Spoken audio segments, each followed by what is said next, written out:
We will turn to Senator Tuberville. Thank you, Chairwoman. Good morning. Senator, good to see you again. You about had it? Thank you. Couple questions real quick. I'm concerned about President Biden's freeze, as we talked about some of his regulations that President Trump had put in. As HHS Secretary, how are we going to get the price of insulin down? We've got to get it down. People can't afford it. Yeah. So very quickly on the issue of the freeze, I think pretty much every administration, when they come in, they want to take a look at the landscape and see where things are. So as they come in, they can move forward.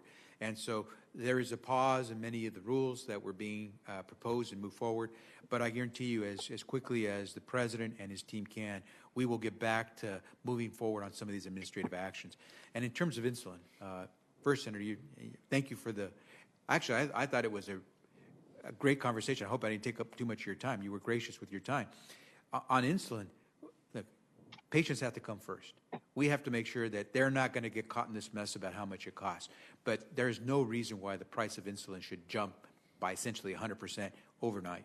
And we have to deal with that. We want to make sure the drug manufacturers are properly compensated. But at the same time, these are life-saving medications that people need, and we have to make them available. So I look forward to working with you and your colleagues to make sure we can do that.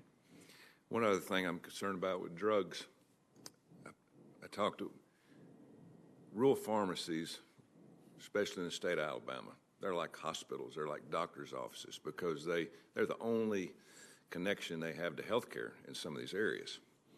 We're losing some of them because of PBMs. They're getting priced out.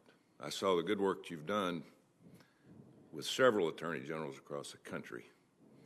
It's explain your plan with PBMs and cutting out a little bit of that middleman where our pharmacies can make some money. Yeah, the pharmaceutical benefit managers have a role, right? But as we discussed, I hadn't figured it out yet, but well, and the role can't be to just be middlemen and to gouge the price and to take too big a cut. But they do play an indispensable part in the way we run through the process of dispensing medications. And so what we have to do is keep them on their toes. And as you mentioned, on a bipartisan basis, a number of us as state AGs took on the PBMs because at the end of the day, they're supposed to serve the purpose of getting a good price from Medicare for the drugs that our seniors need.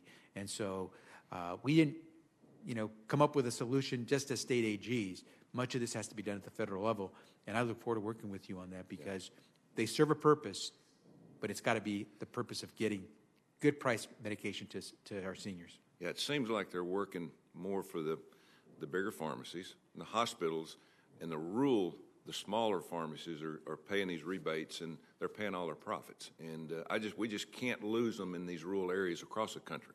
If we do, we're going to be in serious trouble because we're losing. In Alabama, for instance, we've lost 14 hospitals in 10 years, in rural hospitals, and the only thing they have left is a pharmacy. And so, when you're confirmed, I'd love for you to, pay close attention to them.